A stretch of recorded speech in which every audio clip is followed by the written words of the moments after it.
নমস্কার বন্ধুরা, সুলতান হেসেলে আপনাদের সবাইকে স্বাগত। আজ আমি পালং শাকের রেসিপি নিয়ে এসেছি।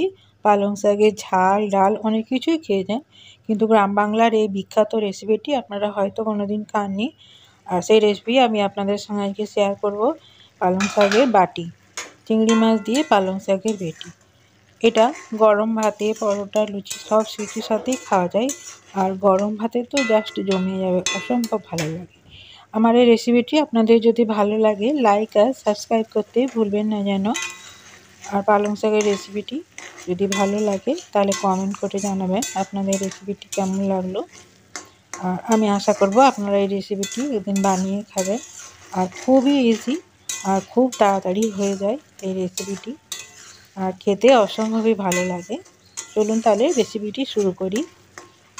আমি এখানে পালং শাক নিয়ে নিয়েছি 4 আটি, আর পরিষ্কার করে ধুয়ে এরকম কুচি কুচি করে কেটে নিয়েছি।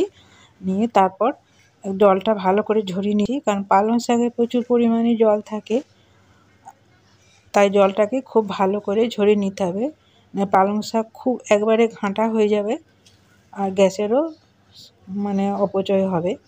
এখানে একটা বেগুন নিয়ে নিয়েছি আমি, বেগুনটাকেও আমি কুচি কুচি করে কেটে নিয়েছি। আর নিয়েছি চিংড়ি মাছ, এখানে 50 গ্রাম বাগদা চিংড়ি আছে।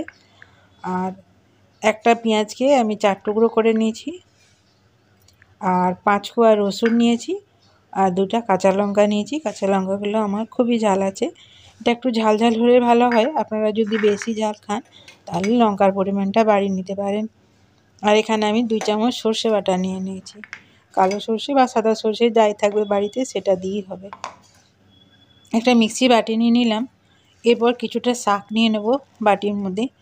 আর শাকটা যেহেতু মিক্সিটা ঘুরলে শাকটা উপরে চলে আসে, তাই একটু চেপে চেপে শাকটাকে ভেতরে ঢুকিয়ে দিতে হবে, নাহলে শাকটা পেস্ট করা যাবে না। তারপর এই 50 গ্রাম চিংড়ি মাছকে আমি দিয়ে দিলাম। চিংড়ি মাছের মাথাগুলো বাদ দিয়ে দিয়েছি, আর কিছুটা খোসাও আমি বাদ দিয়ে দিয়েছি, আর নুন হলুদ মাখিয়ে দিয়েছি। এরপর পেঁয়াজ, রসুন আর কাঁচা লঙ্কাটা দিয়ে দিলাম, দিয়ে একদম চেপে চেপে ঢুকিয়ে দিতে হবে, নাহলে ওপরে উঠে যাবে, বাটা যাবে না। এর উপরে আবারও কিছুটা পালং শাক দিয়ে আমি চেপে দিচ্ছি। পালং শাকটা আমি কেন কিছুটা পেস্ট করে নিচ্ছি সেটা আমি পরে বলছি, প্রথমে চলুন এটাকে পেস্ট করে নিয়ে আসি। যে দেখুন পালং শাক চিংড়ি সব মিশিয়ে একটা পেস্ট বানিয়ে নিয়েছি আমি। কড়াইতে আমি সর্ষের তেল দিয়েছি, আর কালো জিরে দিয়ে দিয়েছি হাফ চামচ, ছোটো চামচের। এরপর ফোড়ন থেকে সুন্দর গন্ধ উঠতে শুরু করলে তারপর আমি কেটে রাখা বেগুনটা দিয়ে দেব। এখানে আমি শুকনো লঙ্কা দিচ্ছি না, কারণ কাঁচা লঙ্কা আমি বেশ অনেকটাই দিয়েছি। আবার শেষে আমি কাঁচা লঙ্কা দেবো, এটা কাঁচা লঙ্কার উপরেই যাবে রেসিপিটা। এরপর বেগুনটাকে খুব ভালো করে আমি একটু ভেজে নিচ্ছি।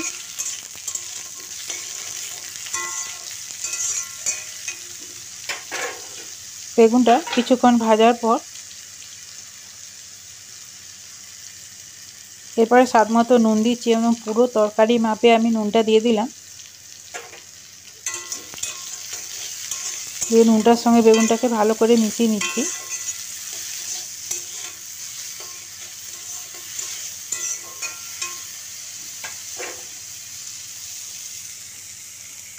এরপর বেটে রাখা সর্ষেটা আমি দিয়ে দিচ্ছি, এটা 2 চামচ হলো।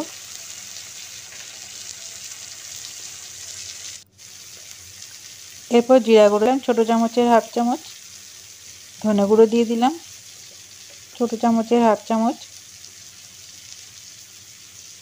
আর হলুদ দিচ্ছি। এখানে আমি গরম মশলা ব্যবহার করব না, কারণ চিংড়ি মাছ দিয়েছি, আর পালং শাকের একটা অন্যরকম গন্ধ হবে যেটা খুব সুন্দর হয়।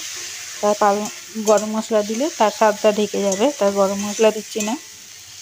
আর সর্ষে বাটা দিয়ে হচ্ছে তরকারিটা, এটা খেতে খুবই সুন্দর হয়। ভালো করে কষিয়ে নিচ্ছি। এরপর এই পেস্টটা আমি দিয়ে দিলাম চিংড়ি মাছে,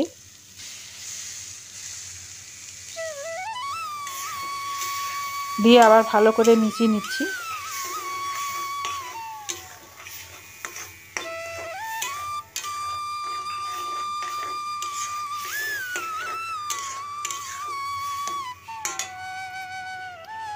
এরপর মিক্সি বাটি ধোয়া জলটা দিয়ে দিলাম।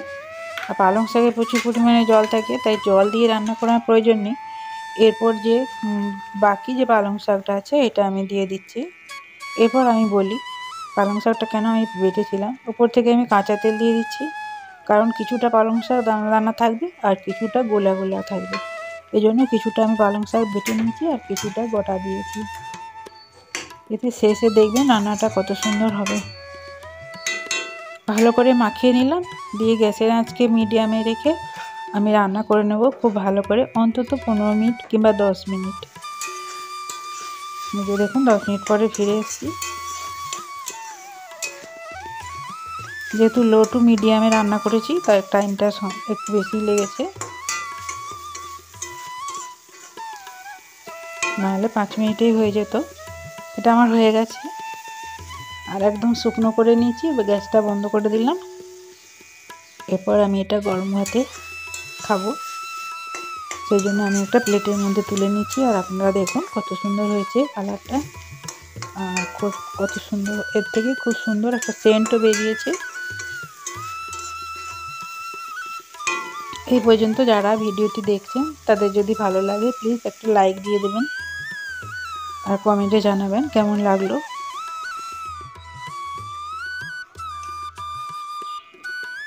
এরপরে যে আমি একটা সাদা প্লেটের মধ্যে তুলে দেখাচ্ছি দেখুন। আর এর থেকে চিংড়ি মাছের একটা সুন্দর গন্ধ উঠতে শুরু করেছে।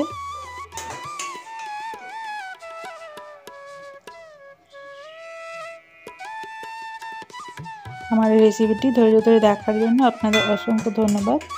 আপনারা এইভাবে আমার পাশে থাকবেন, আপনারা ভালো থাকবেন।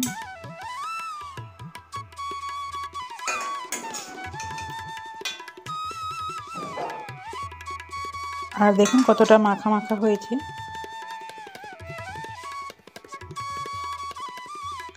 গ্রাম বাংলার এই রেসিপিটি মানে ঠাকুমা দিদিমার কাছ থেকে শেখা এই রেসিপিটি দেখুন কত সুন্দর হয়েছে।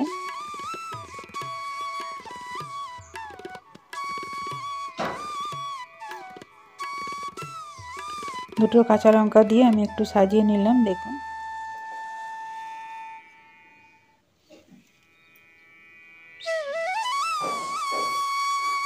এর যে স্বাদ মানে মাছ মাংসের স্বাদকেও হারিয়ে দেবে, এত সুন্দর হয় এটা খেতে।